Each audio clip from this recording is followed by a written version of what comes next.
ఏం బాధ సార్ ఇది అన్నా నమస్తే. గోపియా నమస్తే. నా పేరు ధరావతి రాజు నాయక్. మాది గుర్రాలదండి.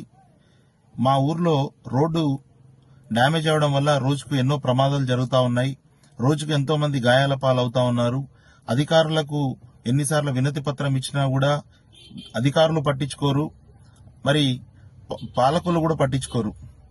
ప్రజాపాలన అని చెప్పుకుని కాంగ్రెస్ ప్రభుత్వం శంకుస్థాపనకే కేవలం పరిమితం అవుతూ ఫోటోలకు ఫోజులు ఇచ్చుకుంటూ గ్రామాన శంకుస్థాపన చేస్తా ఉన్నామని చెప్తా ఉన్నారు తప్ప ఇప్పటి వరకు గుర్రాలదండిలో ఏ కొత్త సంక్షేమ ఒక్క పథకం కూడా గుర్రాలదండిలో కాలేదు.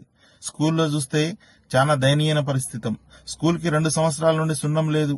ఎక్కడ చూసినా మోరీలు చూస్తే మోరీ వ్యవస్థ మొత్తానికి డ్రైనేజీ సమస్యతో మొత్తం ఇళ్లలో వాటర్ వస్తా ఉన్నాయి.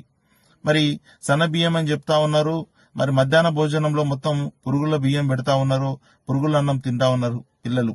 సో ఈ గుర్రాలదండి మొత్తం లంబాడీలు, మాదిగలు, ఇక్కడ అణగారిన వర్గాలు, వెనుకబడ్డ కులాలున్నాయన్న చిన్న చూపుతో మరి గుర్రాలదండి అనేది ఏ అధికారులకు గాని రాజకీయ పార్టీలకు కూడా కనబడట్లేదు. దయచేసి ఇప్పటికైనా సరే మరి రోజుకి ఇన్ని అనర్థాలు జరుగుతా ఉన్నాయి, ప్రమాదాలు అవుతా ఉన్నాయి, ఎంతో మంది కింద పడతా ఉన్నారు.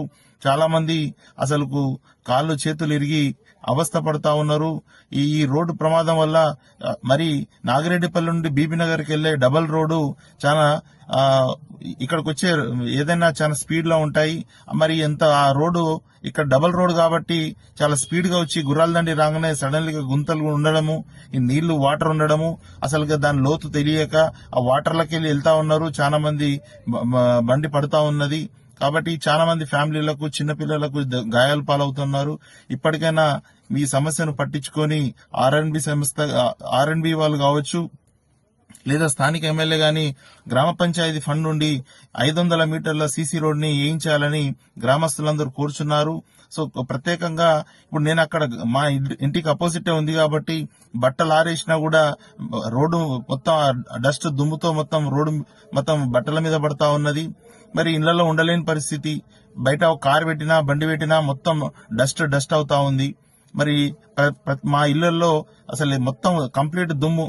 ఏ కిటికీలకు వెళ్ళి చూసినా కూడా ఇళ్లలో 5 నిమిషాలకే ఇల్లు మొత్తం దుమ్ము అయిపోతా ఉన్నది. సో చాలా మంది ఈ ఊరిని పట్టించుకునే నాదుడు లేడు. ఇప్పుడు సర్పంచ్ వ్యవస్థ కూడా లేదు. మరి స్థానిక ఎలక్షన్స్ పెట్టకుండా సంవత్సరం గడువు మరి ఇలా డిలే చేసి 100 రోజుల్లో 6 పథకాలు చేస్తామని 6,000 అబద్దాలు ఆడిన కాంగ్రెస్ పార్టీ మరి ఇక్కడ స్థానిక ఎలక్షన్స్ పెట్టదు, పట్టించుకోదు. మరి ఈ ఊరిని అసలు ఈ ఊర్లో ఉండలేక చాలా మంది గ్రామస్తులు ఊరు వదిలేసి బీబీనగర్, భువనగిరికి వెళ్లిపోయారు. ఊర్లలో ఎవరు ఉండట్లేదు. మరి ఇప్పటికైనా పట్టించుకోవాలని కోరుకుంటాను. ధన్యవాదాలు. Thank you. మీ రాజు నాయక్, గుర్రాలదండి.